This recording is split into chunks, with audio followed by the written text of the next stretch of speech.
SQL server के एक और ट्यूटोरियल में आपके सामने हैं और आज के इस ट्यूटोरियल में हम बात करेंगे डेटाबेस टेबल्स के बारे में और इसके बाद बात करेंगे कि हम किस तरह क्रिएट कर सकते हैं टेबल्स को SQL सर्वर डेटाबेस में। तो आइए चलिए स्टार्ट करते हैं।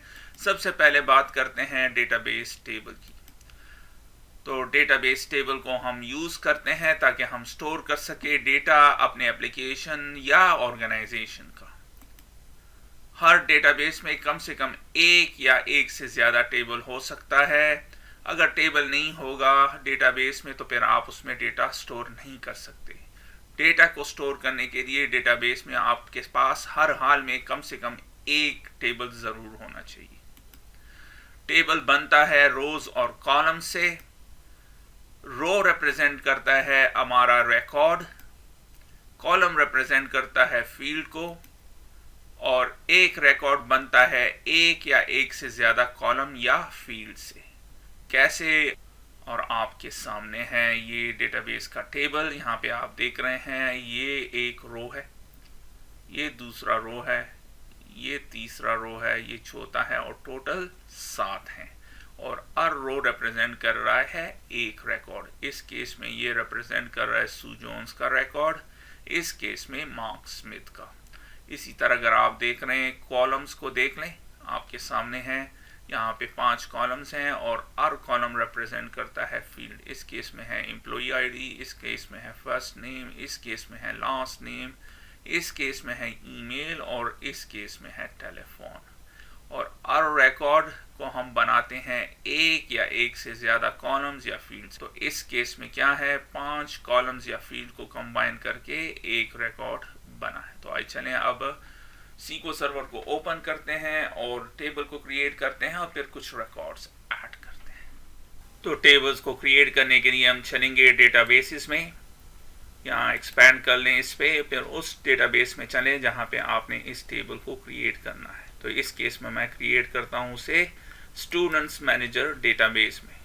तो यहाँ पे चलते हैं और यहाँ पे एक ऑप्शन होगा टेबल्स का, राइट क्लिक कर लें, फिर न्यू और फिर टेबल। तो आपके सामने ये स्क्रीन ओपन हो जाएगी। अब यहाँ पे आप डिफाइन कर सकते हैं अपने टेबल्स के कॉलम्स या फील्ड्स को। तो मैं सबसे पहले एक कॉलम दे देता हूँ एम्प्लॉई आईडी, फिर आप उसकी डेटा टाइप को भी डिफाइन कर सकते हैं। इस केस में मैं इसको इंटीजर दे देता हूँ। इंटीजर वो वैल्यू है जिसमें सिर्फ नंबर्स आप इसमें ऐड कर सकते हैं, 1 2 3 4 5 6 वगैरह। अब हम चलते हैं और मैं यहाँ पे एक और कॉलम या फील्ड ऐड करता हूँ। इस केस में है ये फर्स्ट नेम और इसको मैं दे सकता हूँ डेटा टाइप var4। var4 वो डेटा टाइप है जिसमें आप इसमें स्ट्रिंग ऐड कर सकते हैं। स्ट्रिंग क्या है? नाम हो सकता है, अगर मुल्क के लिए कंट्री के लिए यूज़ कर रहे हैं तो नेम है, या कोई और चीज़ जिसमें स्ट्रिंग हो, लाइक अल्फ़ाबेट्स आप यूज़ करें। अब var4 आप यूज़ कर सकते हैं और टोटल नंबर ऑफ कैरेक्टर आपने डिफाइन करने हैं। इस केस में है 50। आप इसको इंक्रीज भी कर सकते हैं, 100 भी कर सकते हैं। अगर तो आप var4 यूज़ करेंगे तो आप इसमें सिर्फ इंग्लिश या रोमन कैरेक्टर्स ऐड कर सकते हैं। अगर तो आपने उर्दू या हिंदी या पश्तो या सिंधी वगैरह के अल्फ़ाबेट्स ऐड करने हैं तो फिर आप यूज़ करेंगे n-var4। तो जब आप n कर लेंगे तो फिर आप इसमें Urdu, Hindi, French, Korean, Japanese हर किस्म की लैंग्वेज को ऐड कर सकते हैं। तो अब चलते हैं एक और कॉलम ऐड करते हैं और वो है लास्ट नेम। ये भी n-var4 होगा। इस केस में भी इसको 100 कर सकते हैं। इसके बाद ऐड करते हैं ईमेल को और n-var4 50 और फिर टेलीफोन n-var4 50। यहाँ पे मैं एक और कॉलम ऑफ फील्ड को भी ऐड कर लेता हूँ जो है नोट्स और इस केस में n-var4। और मैं चाहता हूँ यहाँ पे हम जितना ज़्यादा हो सके उतना ऐड कर सके कैरेक्टर, तो उसके लिए आपने इसको कर देना है मैक्स। तो अब लिमिट नहीं होगी। इस कॉलम्स या फील्ड में आप मैक्सिमम 4000 कर सकते हैं। अगर 4000 से ज़्यादा कैरेक्टर आपने ऐड करने हैं तो फिर उसको मैक्स कर लें। चूँकि यहाँ पे हमने इसको लिमिट कर दिया है कि 50 कैरेक्टर्स आप ऐड कर सकते हैं और इस केस में 100, तो अब ये आपको अलाउ करेगा 100 कैरेक्टर्स। अगर आपने 100 से ज़्यादा किया तो वो कट हो जाएगा, 100 को एक्सेप्ट कर लेगा और 100 से ज़्यादा जो जितने भी कैरेक्टर होंगे उनको इग्नोर कर देगा और सेव नहीं करेगा।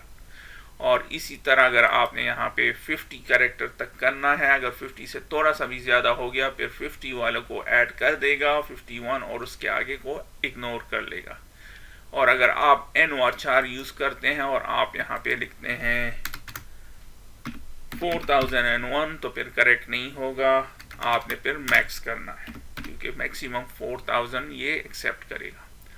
तो आपके सामने है हमने ये टेबल क्रिएट कर लिया है जिसमें हमने 6 फील्ड्स को ऐड कर लिया है। तो अब हम क्या करेंगे, इसको सेव करेंगे, तो क्लिक कर लें और आपके सामने है चूज नेम। तो मैं इसे नाम दे देता हूँ एम्प्लॉइज। क्यों? क्योंकि हमने यहाँ पे एम्प्लॉइज आईडी लिखा हुआ है तो एम्प्लॉइज टेबल है और हमेशा चूंकि हमने यहाँ पे एक से ज़्यादा एम्प्लॉई ऐड करेंगे तो एम्प्लॉइज। यहाँ पे आप कुछ भी नाम दे सकते हैं लेकिन ये तरीका बेहतर है, इस तरह आप अपने टेबल्स को आसानी के साथ ढूंढ सकते हैं, उनकी मैनेजमेंट कर सकते हैं और आपके लिए आसान होगा डेटाबेस को यूज़ करना। तो क्लिक कर लें ओके। तो ये अब यहाँ पे चलेंगे हम और आपको यहाँ पे दिखेगा। अगर तो आपको ना दिखे तो सेलेक्ट कर लें टेबल और रिफ्रेश कर लें तो आपके सामने फिर होगा। हम क्या चाहते हैं कि इसमें डेटा भी ऐड करें। इस स्टेज पे इसमें कोई डेटा नहीं है तो राइट क्लिक कर दें और फिर एडिट टॉप 200 रोज। तो आपके सामने है, मैं दे देता हूँ कुछ डेटा, मार्क स्मिथ और ईमेल mark.s@gmail.com और इसी तरह टेलीफोन और आखिर में नोट्स। इसी तरह आप एक और रिकॉर्ड भी दे सकते हैं, जेम्स जॉनसन और जैक james@abc.com और कोई टेलीफोन नंबर दे दें और फिर नोट्स।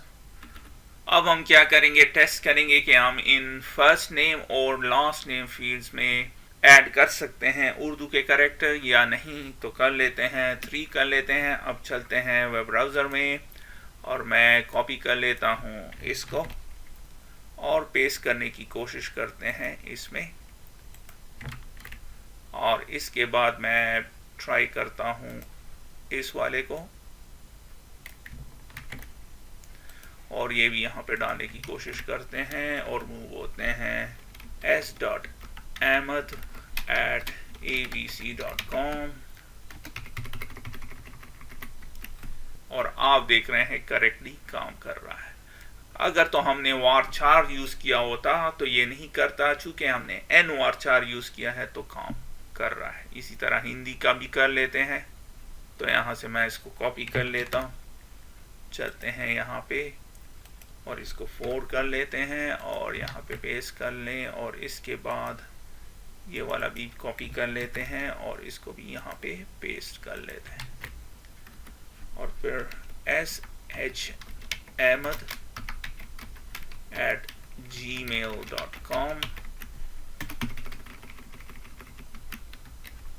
और आप देख रहे हैं काम कर रहा है। इस तरह आप इसमें जापानीज, कोरियन या कोई भी किसी भी लैंग्वेज के वर्ड्स या अल्फ़ाबेट्स ऐड कर सकते हैं। लेकिन आपने कौन सा डेटा टाइप यूज़ करना है, NOR। तो इसके साथ ही मैं इस वीडियो को ख़त्म करता हूँ। फिर मिलते हैं किसी और ट्यूटोरियल में, तब तक के लिए खुदा।